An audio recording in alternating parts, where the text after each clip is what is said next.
Right now, someone sitting in a prison cell is completely innocent. That is not an opinion. The National Registry of Exonerations has recorded over 3,500 cases of wrongful conviction in the United States since 1989.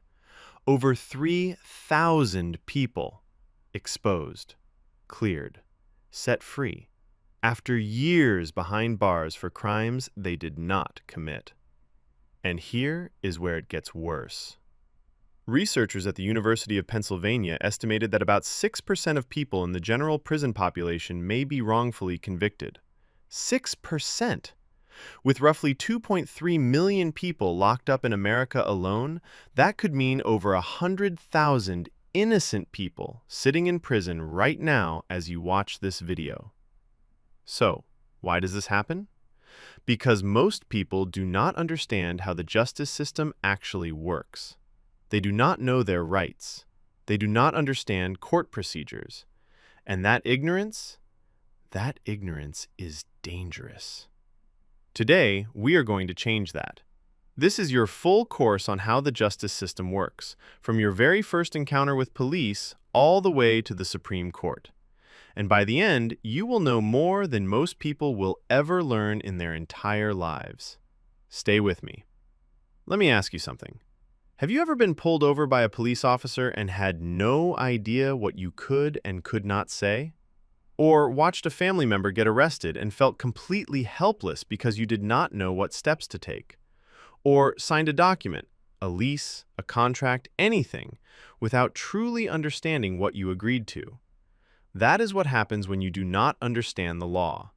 You become a passenger in your own life. The justice system touches everything. It decides who goes free and who goes to prison. It decides who gets their children in a divorce.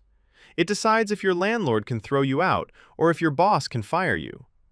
A 2023 report by the American Bar Association found that nearly 98% of criminal convictions in America now come from guilty pleas, not trials. That means almost nobody is actually getting their day in court anymore. But here is the good news. Knowledge is power. And I am about to hand you the keys to one of the most important systems on earth. We are going to break it all down, step by step. No legal jargon, no confusion. Just clear, simple information that could one day save your life or the life of someone you love. And later in this video, I am going to reveal something about plea bargains that will shock you. Do not skip ahead. The justice system is split into two big categories. The first is criminal law. Criminal law deals with actions that the government says are crimes. Things like someone stealing a car from a parking lot, a person attacking a stranger on the street, or somebody selling illegal drugs in a neighborhood. When the government says you broke a criminal law, they bring the case against you. Not the victim, the government. The second category is civil law. Civil law deals with disputes between people or between people and companies. Think of a situation like a neighbor's tree falling onto your house and them refusing to pay for the damage, or a hospital making a medical mistake during surgery that leaves you with a permanent injury, or a company firing you because of your race.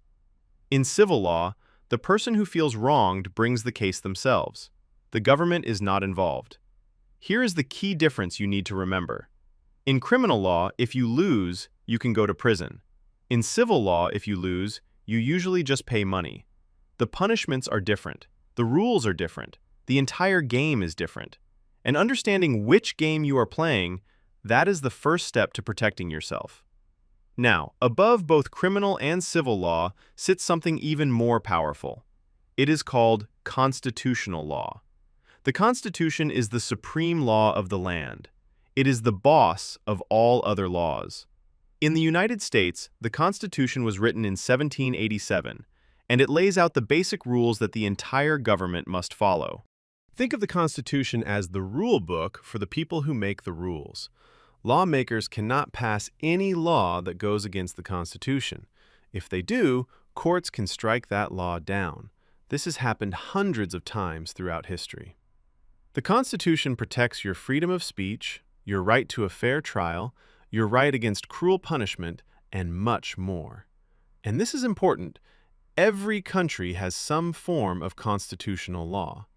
Whether it is a written constitution like in the United States, India, or Nigeria, or an unwritten one like in the United Kingdom, these foundational rules exist to limit what the government can do to you. Remember that. The Constitution does not give you rights, it protects rights you already have. That distinction matters more than you think, and I will explain why later. All right, now let us talk about how courts are actually set up. Because most people think there is just one big courtroom where everything happens. That is not how it works. Courts are organized in layers, like a building with multiple floors. At the bottom, you have trial courts. These are where cases start. This is where evidence is shown, witnesses speak, and a judge or jury makes a decision. In a trial court, you might see a shoplifting case being decided on a Monday, a murder trial happening on a Tuesday, and a custody battle over children on a Wednesday. Most of the action happens here. Above the trial courts, you have appellate courts, also called appeals courts. These courts do not hear new evidence. They do not bring in new witnesses. Their only job is to look at what happened in the trial court and decide, did the judge follow the rules? Was the law applied correctly? And at the very top, you have the Supreme Court. In the United States, the Supreme Court is the final word. If they say a law is unconstitutional, it is done. No one can overrule them. Every country has its own version of this structure, but the idea is the same everywhere. Layers of review to catch mistakes. Let us now meet the people inside the courtroom. First, you have the judge. The judge is like the referee. They do not play for either side. Their job is to make sure the rules are followed, decide what evidence is allowed, and sometimes they decide the final outcome. Next, you have the prosecutor. In criminal cases, the prosecutor works for the government. Their job is to prove that the person accused of a crime actually did it. They bring the evidence, call the witnesses, and try to convince the judge or jury that the defendant is guilty. On the other side, you have the defense attorney. This is the lawyer who fights for the accused person. Their job is to poke holes in the prosecutor's case, raise doubt, and protect the defendant's rights. And then there is the jury. The jury is a group of ordinary citizens, usually 12 people, who listen to both sides and then decide if the defendant is guilty or not. Think about that for a second. 12 random people, people who could be teachers, plumbers, or store clerks. They hold someone's entire future in their hands. That is an enormous responsibility.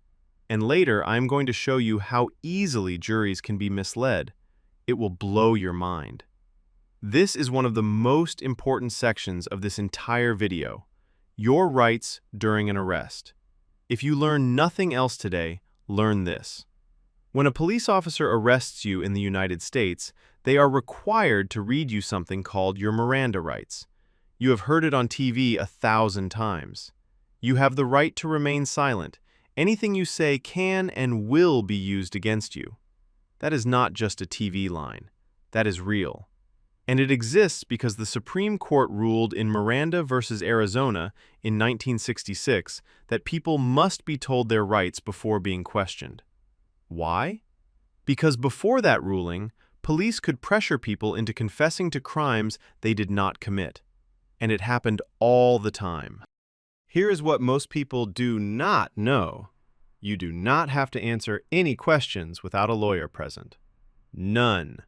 Not where were you last night, not do you know this person, nothing. The moment you say, I want a lawyer, the police must stop questioning you. That is the law. But most people do not use this right. They get scared, they start talking, and they end up making things worse. Do not be that person. So you have been arrested. What happens next? First, you are taken to the police station for booking. This is where they take your photograph, which is called a mugshot, roll your fingers across an ink pad to record your fingerprints, and write down all your personal details like your name, date of birth, and home address. Then you are placed in a holding cell. Within a certain number of hours, usually 24 to 72 depending on where you are, you must be brought before a judge. This first appearance is called an arraignment. At the arraignment, the judge reads the charges against you, asks if you understand them, and asks how you plead: guilty, not guilty, or no contest. This is also where the judge decides about bail. Bail is money you pay to get out of jail while you wait for your trial. The idea is simple. You put up money as a promise that you will come back to court. If you show up, you get the money back. If you run, you lose it, and they send people to find you. But here's the thing. Not everyone can afford bail, and that creates a massive problem that we will talk about soon. The bail system is one of the most controversial parts of the entire justice system, and here is why. Imagine two people are arrested for the exact same crime. One person is wealthy. They pay bail, go home, sleep in their own bed, continue working at their job, and meet with their lawyer whenever they want. The other person is poor. They cannot pay bail. So they sit in jail for weeks, sometimes months, waiting for their trial. Now here is where it gets really unfair. Research from the Vera Institute of Justice found that being held in jail before trial increases a person's chance of pleading guilty by 46%. 46%. Why? Because people stuck in jail lose their jobs. They lose their homes. They cannot see their families. After weeks of that suffering, many of them will plead guilty to anything, even if they are innocent, just to get out. That means the bail system does not just separate rich from poor. It can actually create wrongful convictions. People who cannot afford a few $100s end up with criminal records that follow them for the rest of their lives. And remember, they were never even found guilty. They just could not pay. All right, now we are getting to one of the biggest secrets of the justice system: plea bargains. Remember earlier when I said I would reveal something shocking? Here it is. According to the American Bar Association, approximately 98% of federal criminal cases and 95% of state cases are resolved through plea bargains, not trials. Let that sink in.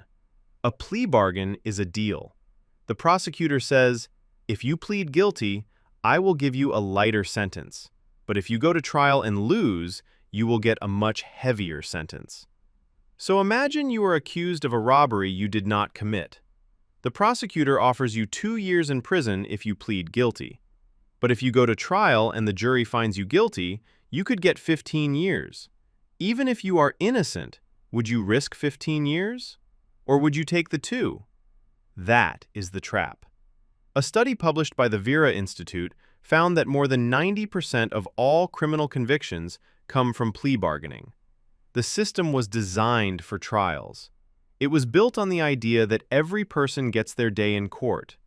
But in reality, almost nobody gets a trial anymore. The system runs on deals made behind closed doors. Now let me explain something called the trial penalty.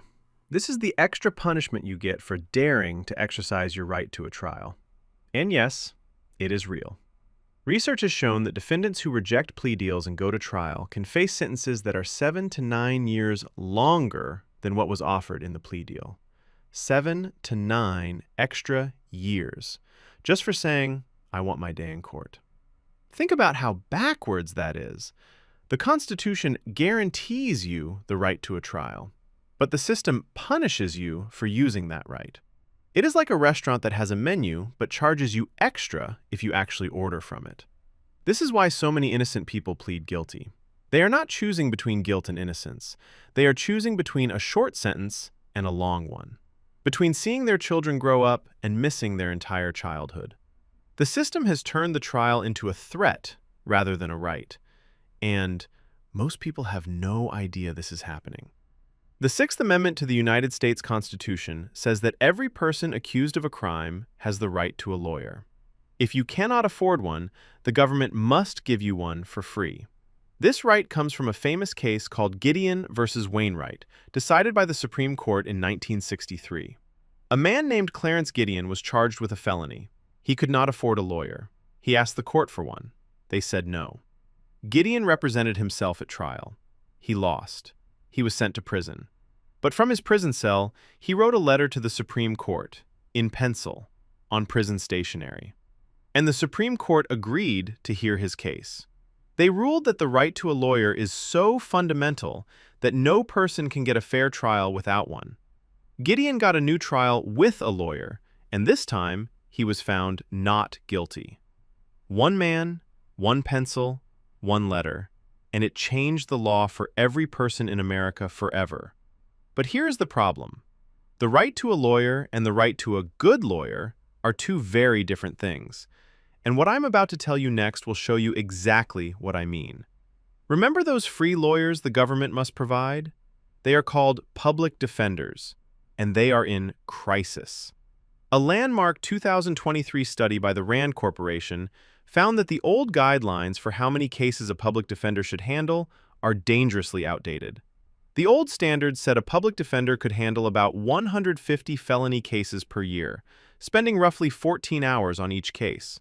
But the new study says that is nowhere near enough. A serious felony case should get at least 35 hours of attorney time.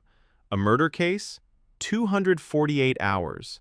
A case where the defendant faces life without parole, 286 hours. Research from the Brennan Center for Justice found that in some areas, public defenders have as little as 7 minutes to spend on each client's case. 7 minutes.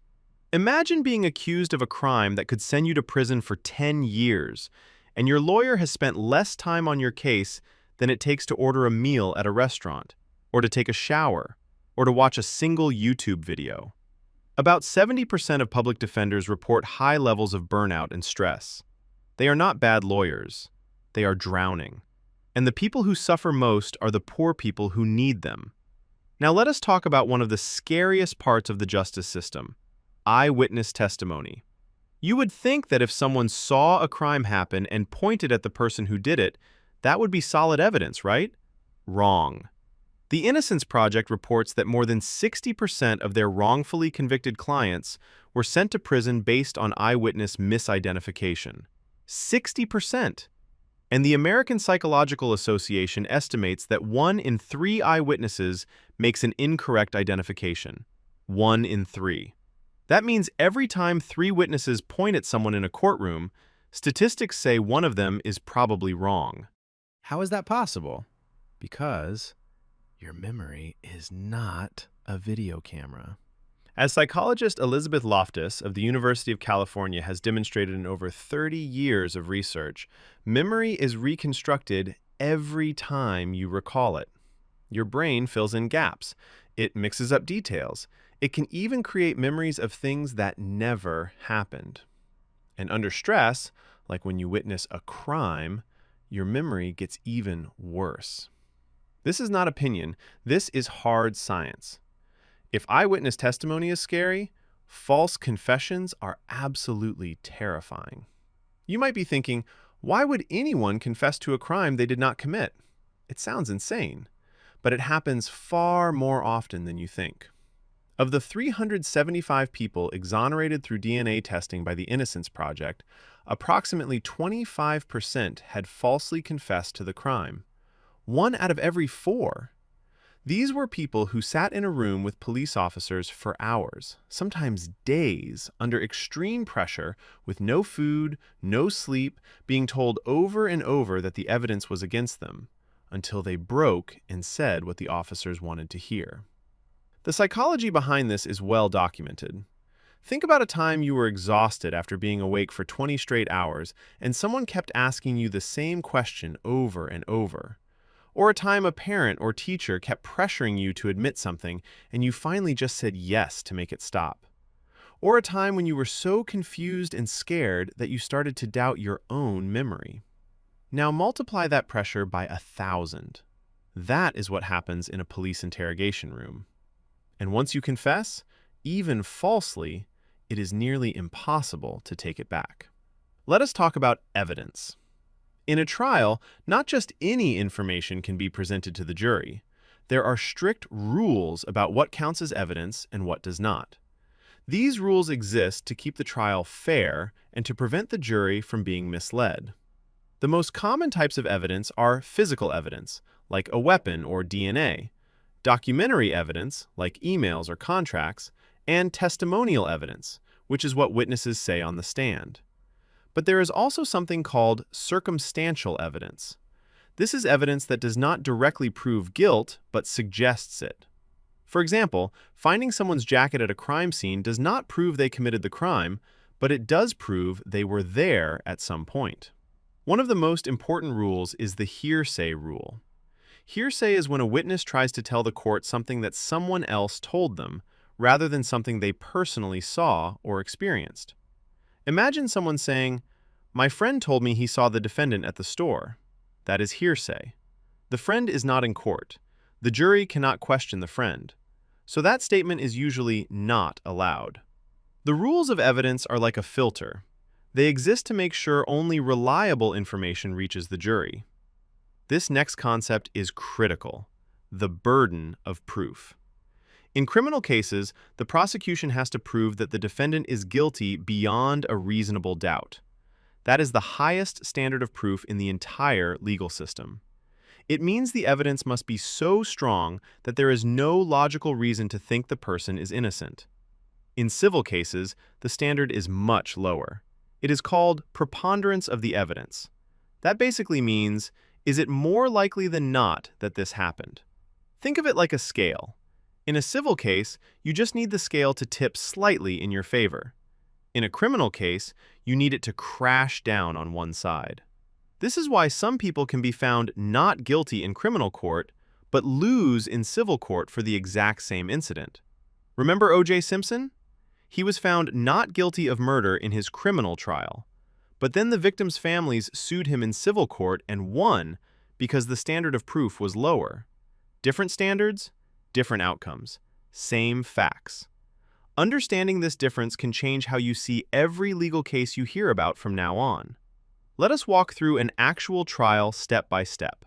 First comes jury selection. Both sides, the prosecution and the defense, get to question potential jurors and remove people they think might be biased. This process is called voir dire, which is French for to speak the truth. After the jury is picked, both sides give opening statements. This is where they tell the jury, here is what we are going to show you. It is like a movie trailer for their case.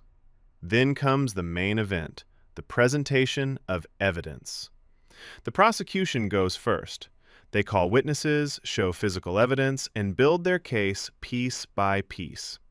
After each witness, the defense gets to cross-examine them, asking tough questions to find weaknesses. Once the prosecution finishes, the defense presents their side. They can call their own witnesses, present their own evidence, and challenge everything the prosecution said. After both sides are done, they give closing arguments, where they summarize everything and make their final appeal to the jury. Then the jury goes to a private room to deliberate, to talk it over and reach a verdict, guilty or not guilty. And in most cases, that verdict must be unanimous. All 12 jurors must agree. Now here is something most people do not know about juries. They have a hidden power. It is called jury nullification. This is when a jury believes the defendant is technically guilty of breaking the law, but they decide to say not guilty anyway because they believe the law itself is unjust. This has happened throughout history. During Prohibition in the 1920s, juries regularly refused to convict people for selling alcohol because they thought the law banning it was ridiculous. During the Fugitive Slave Act era before the Civil War, Northern juries refused to convict people who helped enslaved people escape because they believed the law was morally wrong. These juries said, yes, the person broke the law, but the law should not exist. Courts do not like talking about jury nullification. Judges will never tell jurors they have this power. In fact, lawyers can actually get in trouble for telling jurors about it during a trial. But the power exists. A jury can acquit for any reason, and nobody can overturn a not guilty verdict. Nobody. It is one of the most powerful and least known features of the justice system. What happens if you lose your trial? Is it over? Not necessarily. You have the right to appeal. An appeal is when you ask a higher court to review your case and look for mistakes. But here is the important thing. An appeal is not a new trial. You do not get to present new evidence or call new witnesses. An appeal is about procedure. Did the judge make an error in applying the law? Did they allow evidence that should have been excluded? Did the prosecution do something they were not supposed to? If the appeals court finds a significant error, they can overturn the conviction, order a new trial, or sometimes even dismiss the case entirely. The appeals process can take years, sometimes a decade or more, and it is expensive. Many people simply cannot afford to appeal, even if they believe errors were made in their trial. This is another area where the gap between rich and poor creates a gap between justice and injustice. A wealthy defendant can hire a team of lawyers to file appeal after appeal. A poor defendant? They might not be able to file even one. If a defendant is found guilty, the next step is sentencing. This is where the judge decides the punishment. Sentences can range from a simple fine to life in prison, or, in some places, even death. The judge considers many factors: the severity of the crime, the defendant's criminal history, whether they showed remorse, and what the sentencing guidelines recommend. Sentencing guidelines are a set of rules that suggest how much punishment fits each crime, but judges do not always have to follow them.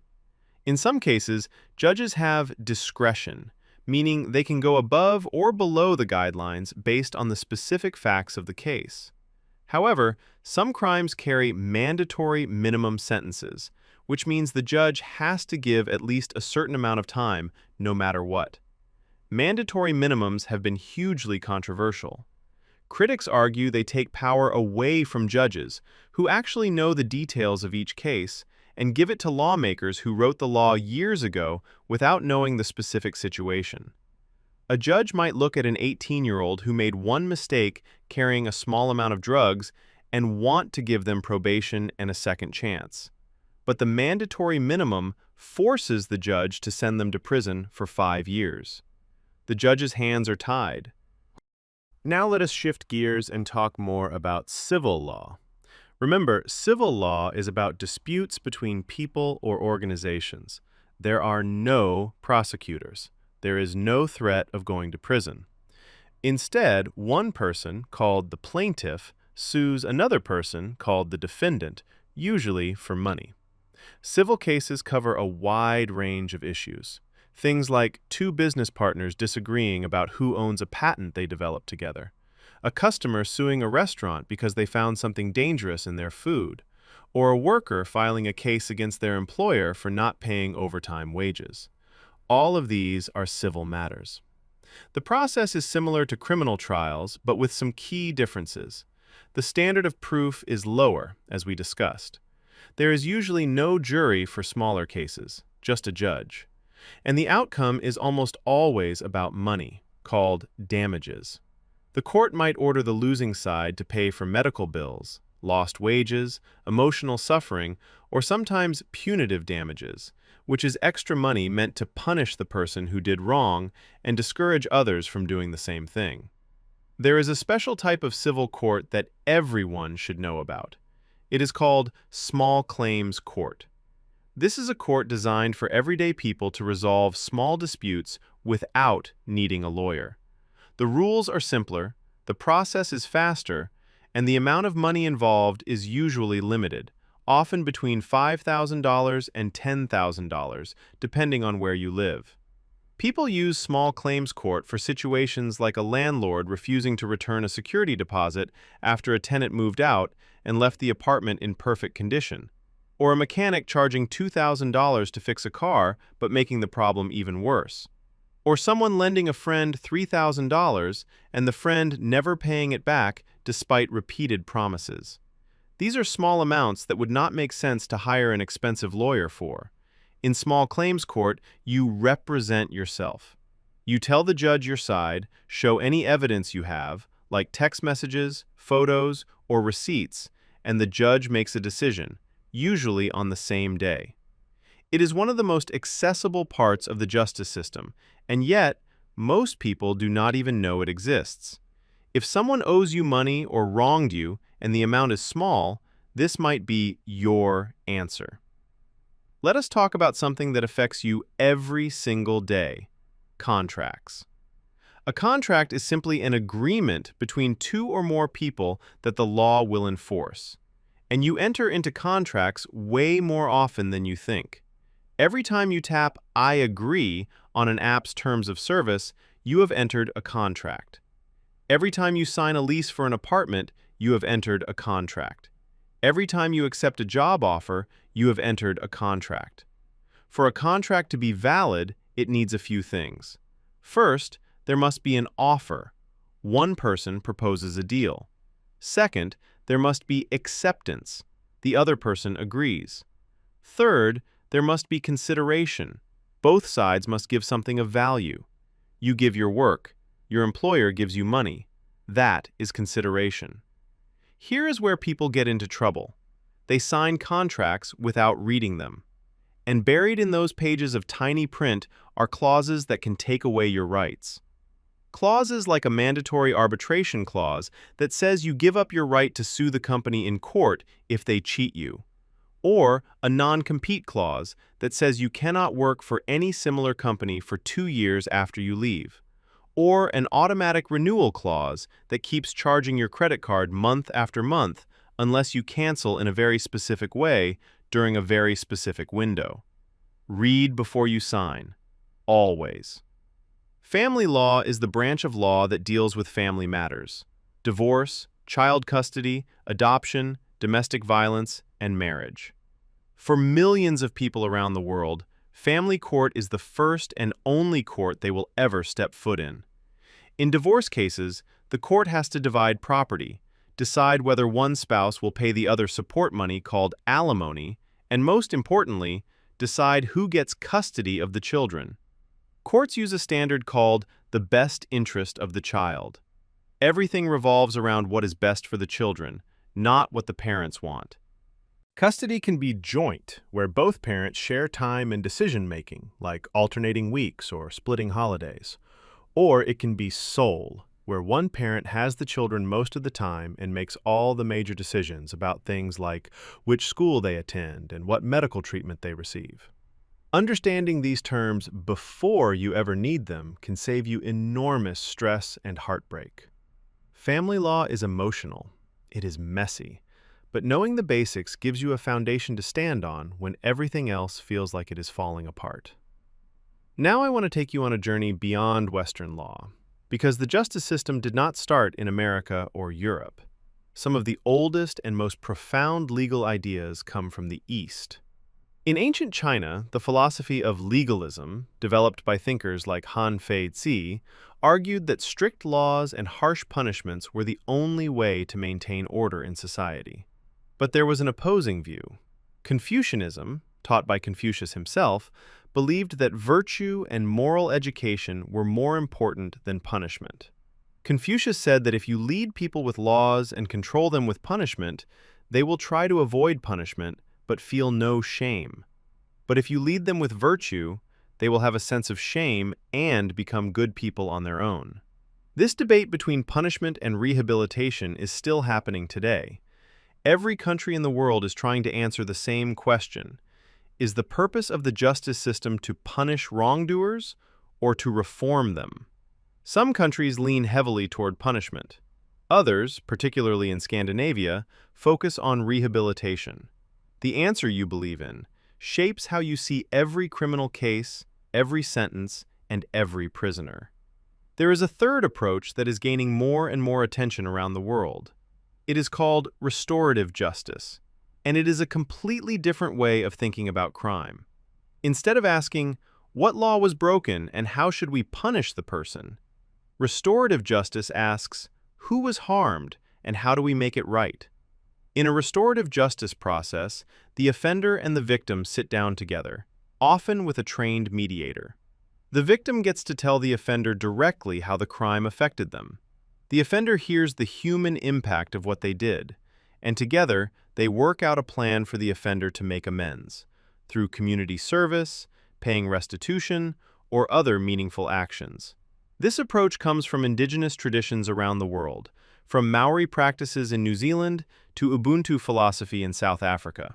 And it works. Studies have consistently shown that restorative justice reduces repeat offending and increases victim satisfaction compared to traditional court processes. It is not about being soft on crime. It is about being smart about crime. And it is about putting the victim at the center of justice rather than treating them as an afterthought. In the Islamic world, the legal system has historically been based on Sharia, which comes from the Quran and the teachings of the Prophet Muhammad. Sharia covers not just criminal and civil matters, but also personal behavior, family law, business transactions, and even diet. It is a comprehensive system that touches every aspect of life.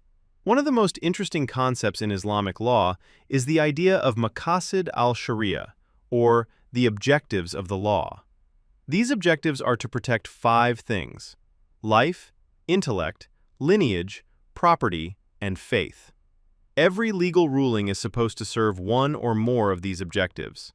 This gives the system a framework for evaluation that goes beyond simply, did you break a rule?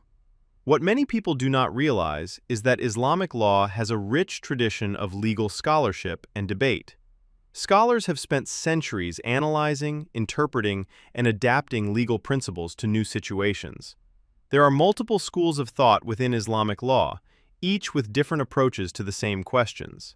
This diversity of interpretation is a strength, not a weakness, and it shows that no legal system is monolithic. Every tradition has internal debates about justice, mercy, and the proper role of law.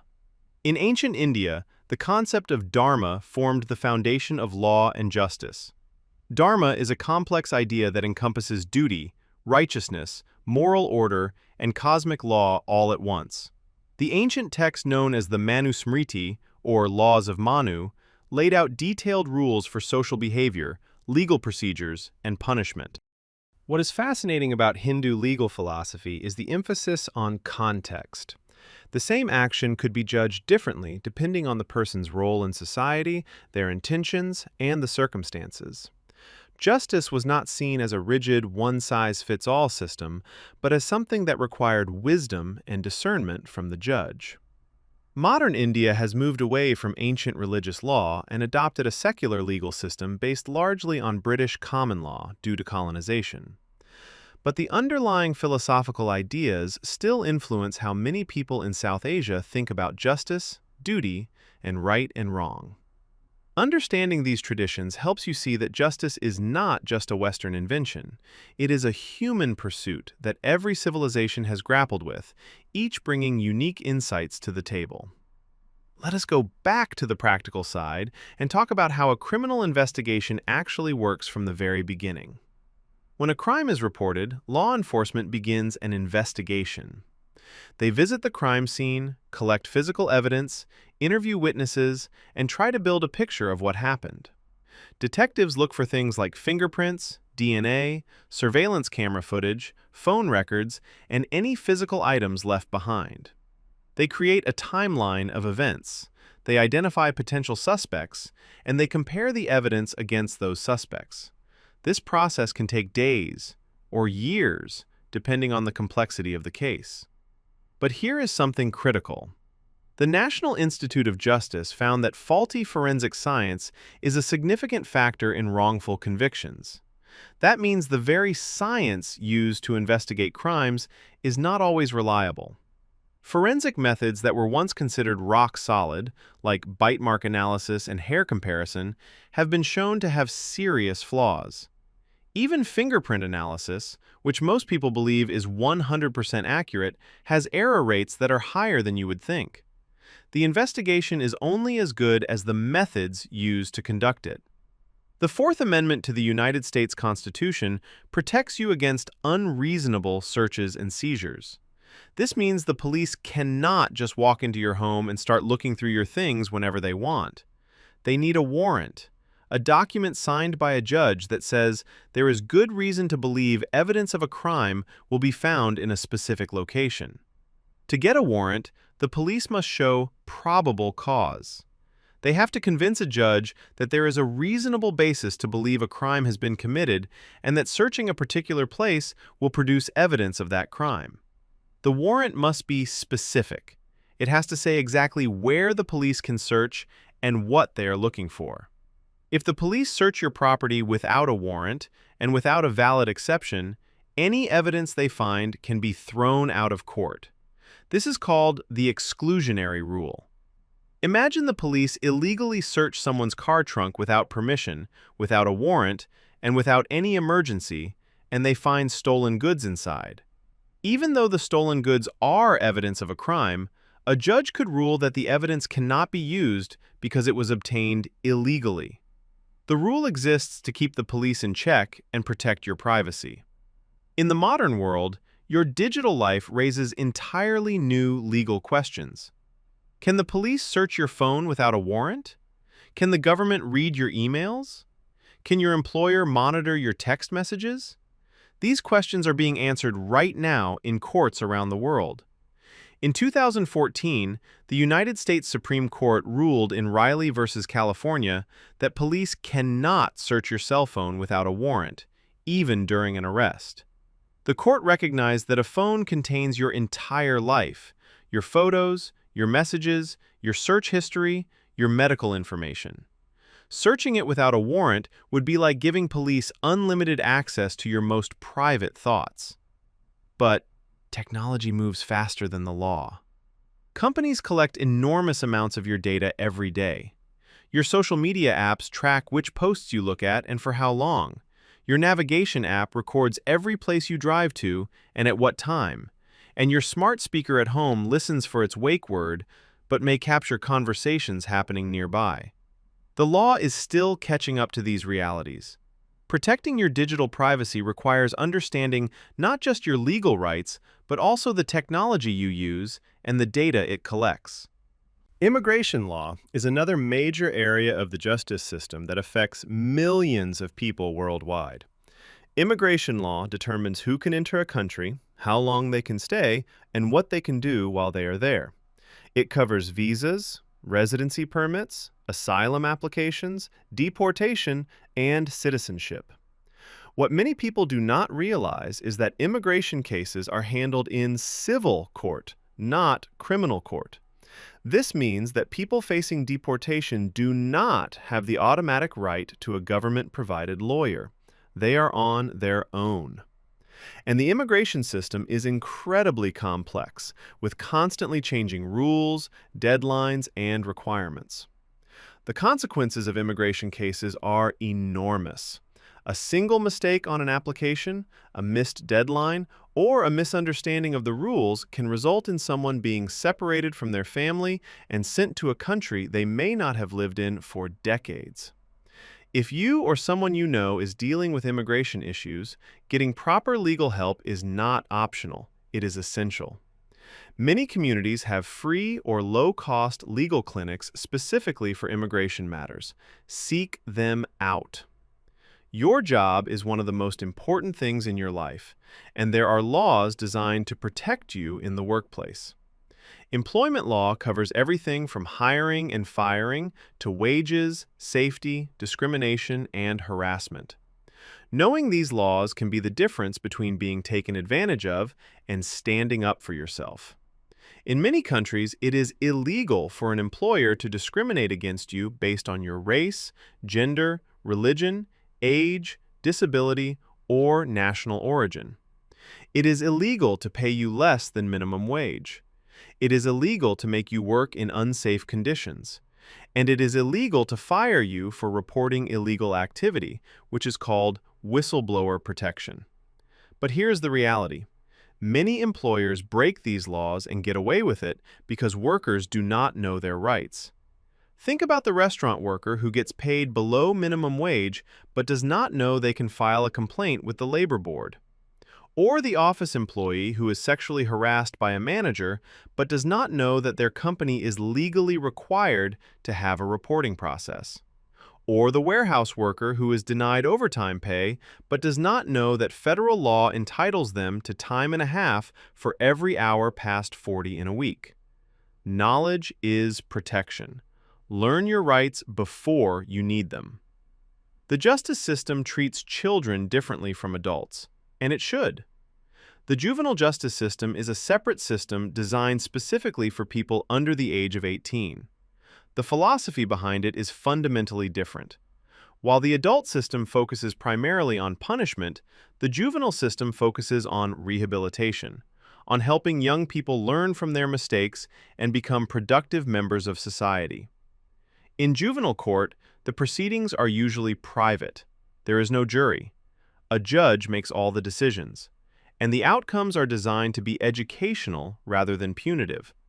Instead of going to prison, a young person might be required to attend counseling sessions every week for 6 months, perform 200 hours of community service at a local food bank, or go through a special educational program about the consequences of their actions.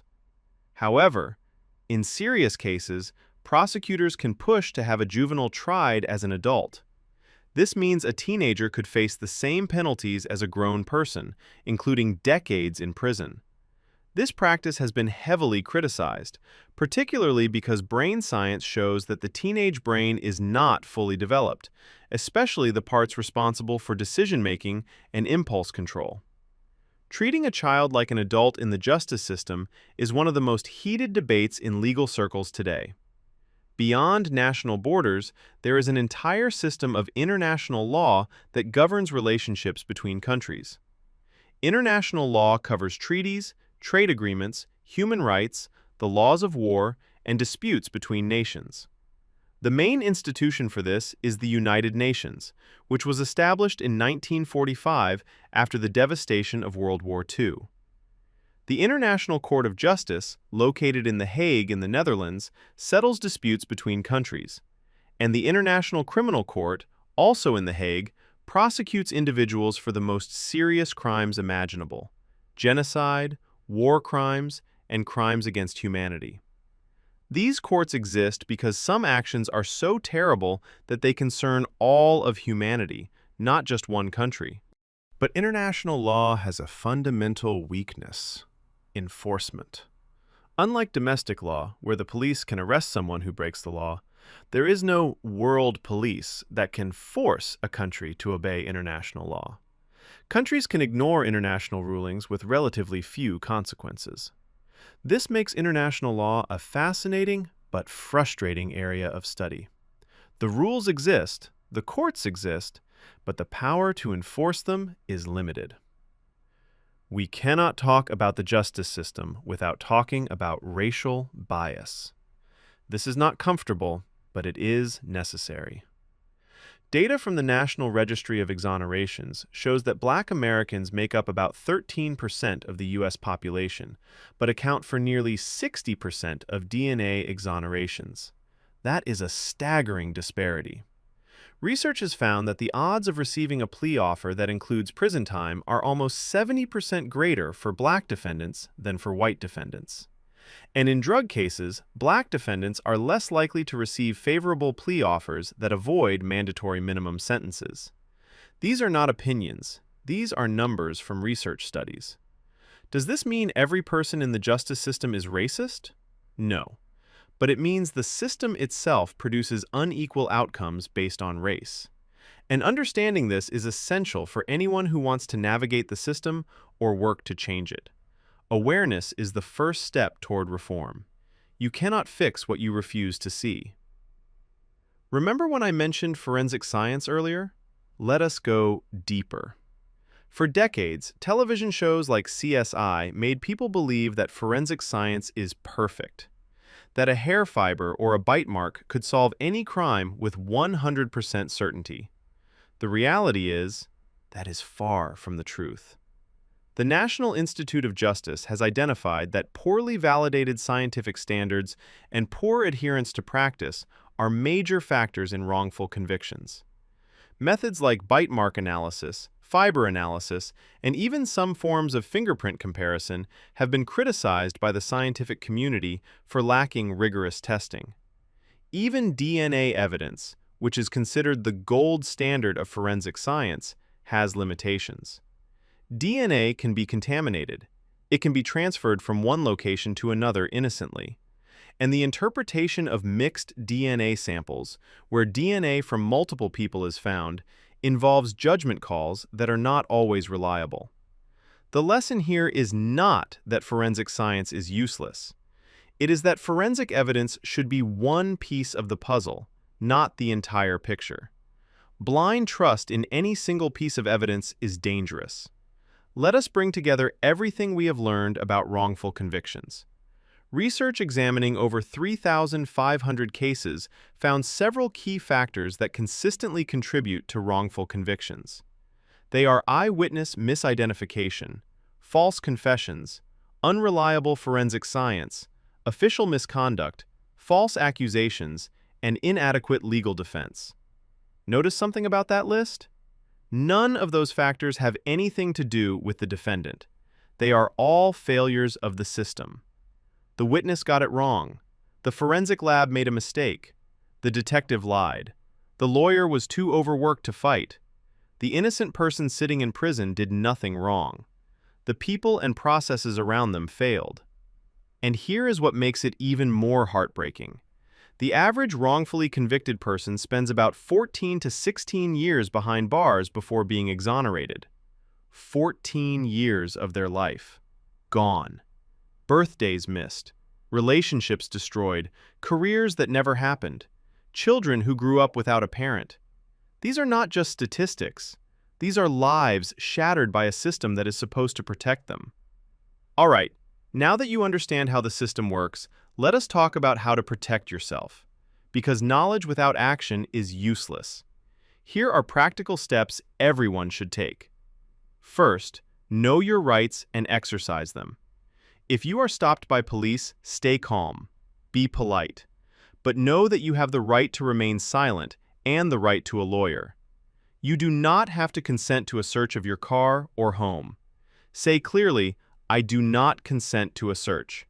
And if you are arrested, say, "I want a lawyer," and then stop talking. Second, document everything. If you are in any legal situation, write down what happened, when it happened, and who was involved. Take photos if you can. Save text messages and emails. Evidence disappears over time and memories fade. The person with the best documentation often has the strongest case, whether in criminal court, civil court, or even just a dispute with a landlord or employer. Third, if you need a lawyer, do your research. Not all lawyers are equal. A good lawyer specializes in the type of law you need help with. You would not hire a divorce attorney to fight a criminal drug charge, just like you would not go to an eye doctor for a broken leg, or hire a plumber to fix your electricity. Ask potential lawyers about their experience with cases like yours. Ask about their success rate. Ask about their fees up front. Many lawyers offer free initial consultations, so take advantage of that.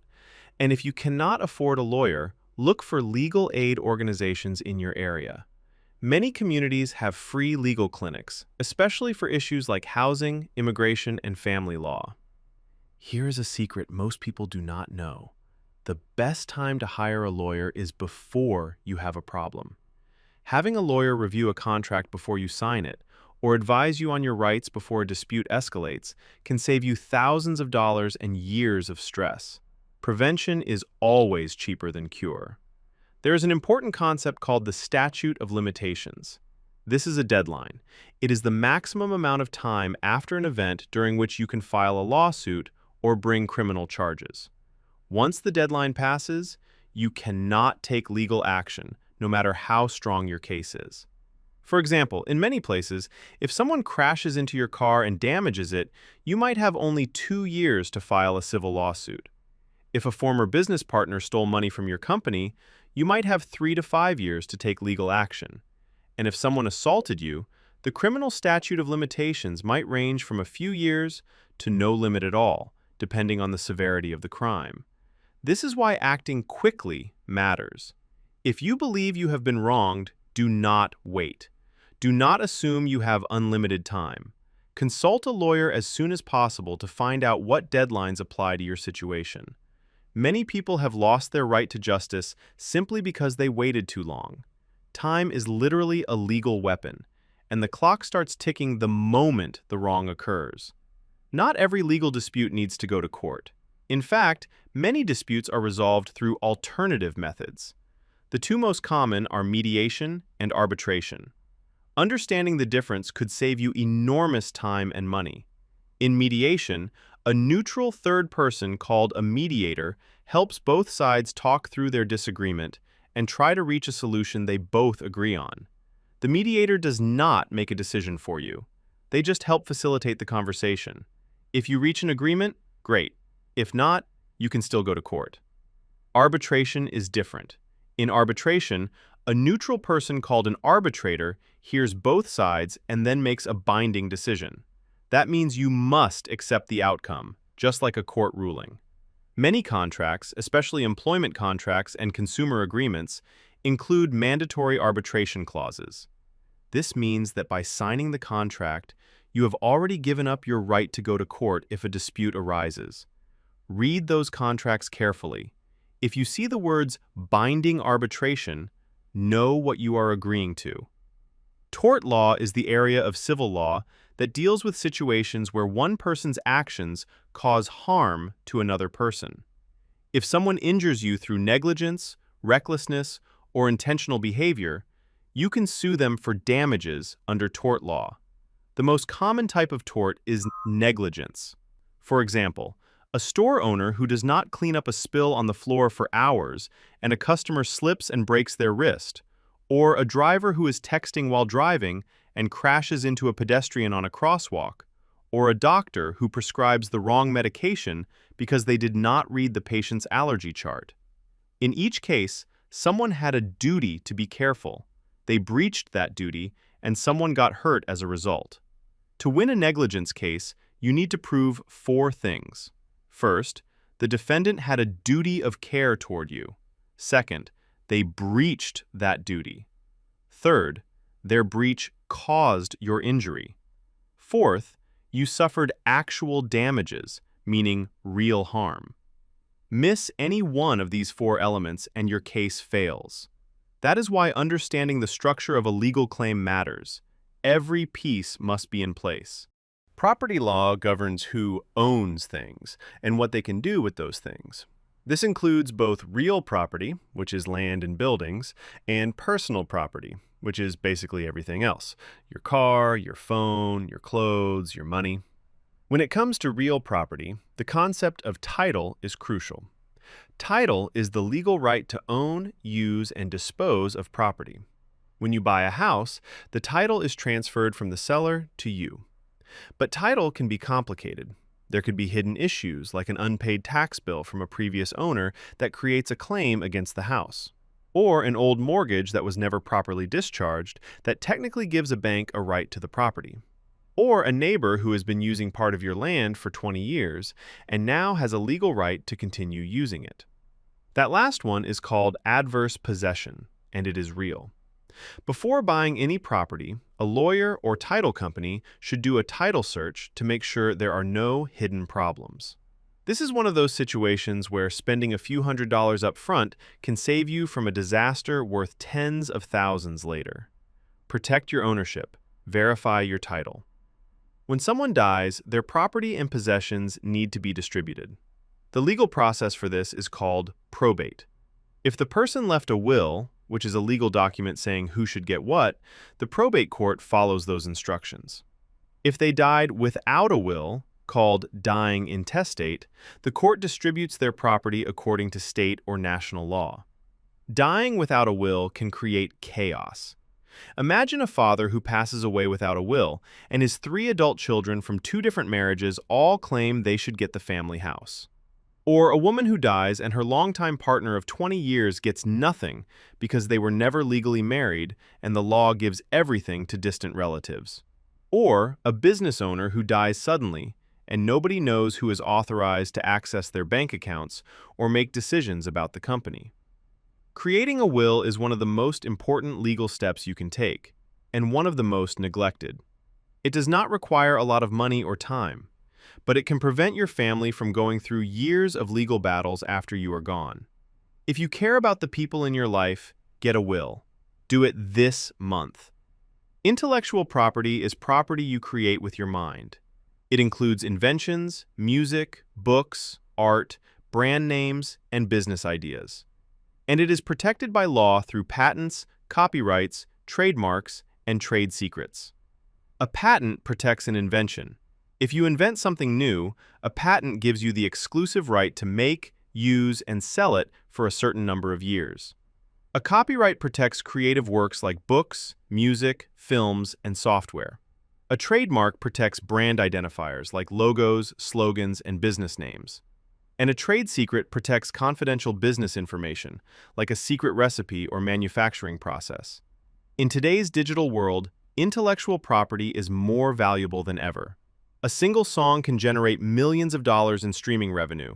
A unique business name can become worth billions, and a software patent can determine whether a startup succeeds or gets sued into oblivion. Understanding how to protect your creative work is not just for lawyers and corporations. If you are a musician, a writer, a designer, an inventor, or an entrepreneur, intellectual property law is your business.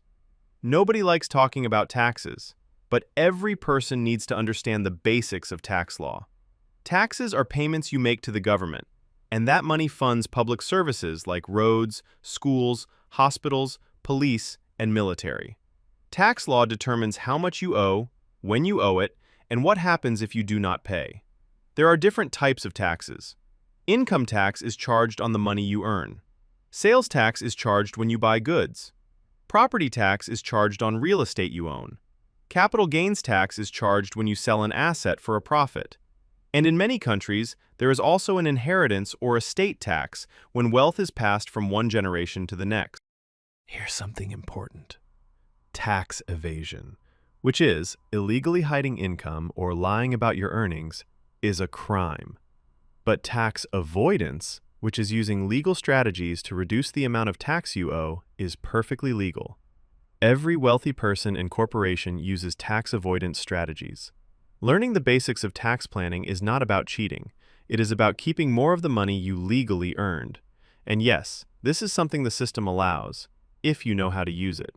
Consumer protection laws exist to keep businesses from cheating you. These laws cover everything from false advertising to defective products to unfair lending practices. They are designed to level the playing field between powerful companies and individual people. If a company sells you a phone that is advertised as waterproof and it breaks the first time it gets wet, consumer protection law is on your side. If a car dealership rolls back the odometer to make a used car look newer than it is, that is fraud, and you have legal recourse. If a credit card company hides fees in tiny print that you never agreed to, the law may protect you. Most countries have a government agency dedicated to consumer protection. In the United States, it is the Federal Trade Commission. In the European Union, each member state has its own consumer protection authority. Know which agency handles complaints in your area. If a company wrongs you, do not just accept it. File a complaint. These agencies exist because of people like you who refuse to be taken advantage of. Sometimes, debt becomes impossible to manage. When that happens, the law provides an option called bankruptcy. Bankruptcy is a legal process that helps people or businesses who cannot pay their debts get a fresh start. It is not the end of the world. It is a tool built into the legal system for exactly these situations. There are different types of bankruptcy. The most common for individuals are Chapter 7 and Chapter 13 in the United States. In Chapter 7, most of your debts are wiped out, but you may have to give up some of your property. In Chapter 13, you keep your property, but follow a court-approved plan to pay back your debts over 3 to 5 years. Bankruptcy has a stigma attached to it. People feel ashamed. But here is the truth. Major companies file for bankruptcy all the time and come back stronger. Airlines have filed for bankruptcy and continued flying planes the very next day. Major retail stores have gone through bankruptcy and reopened with better business plans. Even famous entertainers have filed for bankruptcy and rebuilt their fortunes within a few years. It is a legal, fresh start, not a life sentence. If you are drowning in debt, consult a bankruptcy attorney. There is no shame in using a legal tool that was designed to help you. Environmental law is one of the fastest growing areas of law in the world. It governs how individuals, companies, and governments interact with the natural environment. This includes air and water quality, waste disposal, endangered species protection, and climate change regulations. These laws affect you more than you might think. The reason the tap water in your home is safe to drink is because of environmental regulations. The reason factories cannot dump chemicals into the river near your neighborhood is because of environmental law. The reason companies have to clean up oil spills instead of just walking away is because of legal requirements. As climate change continues to intensify, environmental law is becoming more important every day. New lawsuits are being filed around the world, with citizens suing their own governments for failing to protect the environment.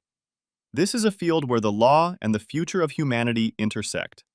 Whether you care about clean air, safe water, or the world your children will inherit, environmental law is working behind the scenes to protect it.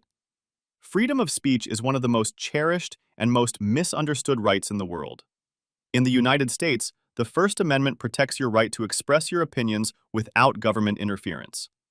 But, and this is important, freedom of speech is not unlimited. You cannot yell fire in a crowded theater when there is no fire, because that creates a dangerous panic.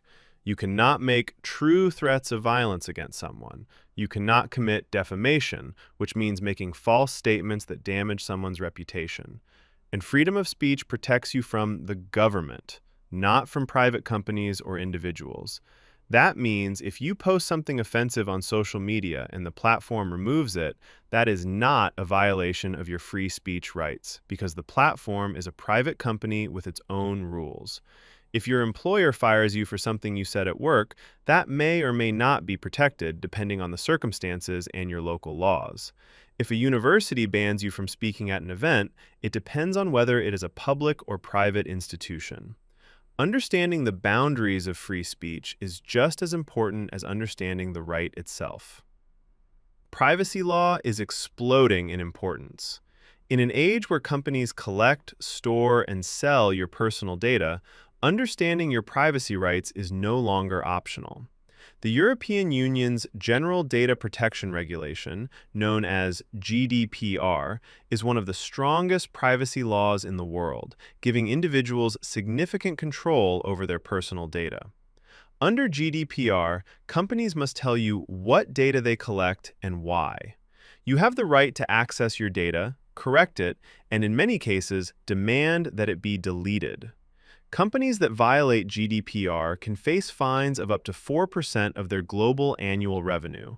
That is billions of dollars for major corporations. Other regions are following suit.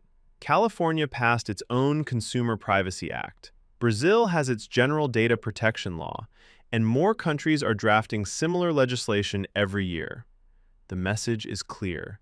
Your data is valuable. Companies make enormous profits from it, and the law is slowly catching up to give you more control over it. Stay informed about the privacy laws in your area. They are changing fast. Cybercrime is one of the fastest growing categories of crime in the world. It includes hacking, identity theft, online fraud, ransomware attacks, and cyberstalking. And the justice system is struggling to keep up with the speed at which these crimes evolve. Think about situations like someone stealing your credit card information from a data breach at a major store and using it to buy thousands of dollars worth of electronics in another country, or a hacker locking a hospital's computer systems and demanding payment to unlock them while patients are waiting for critical care, or someone creating a fake social media profile using your photos and name to scam other people. All of these are cybercrimes, and they are happening millions of times a year. The challenge with cybercrime is jurisdiction. If a hacker in one country attacks a company in another country and steals data belonging to citizens of a third country, which country's laws apply? Which country investigates? Which country prosecutes? These questions are still being worked out. International cooperation on cybercrime is improving, but it remains one of the biggest challenges facing the modern justice system. Can you represent yourself in court? Yes, it is called appearing pro se or pro per, and it is your legal right. But should you? That depends. For small matters in small claims court, representing yourself is common and often practical. For serious criminal charges or complex civil cases, it is usually a terrible idea. Abraham Lincoln once said, "He who represents himself has a fool for a client." And there is truth in that. The law is incredibly complex. Judges expect you to follow court procedures, file the right documents, meet deadlines, and understand rules of evidence. One mistake can cost you your case. If you do choose to represent yourself, prepare intensely. Research the law that applies to your case. Visit the courthouse beforehand to understand the process. Organize your documents clearly, and present your case calmly and respectfully. Judges are generally patient with people who represent themselves, but they will not bend the rules for you. The law applies to everyone equally, whether you have a lawyer or not. If you cannot afford a lawyer, you are not without options.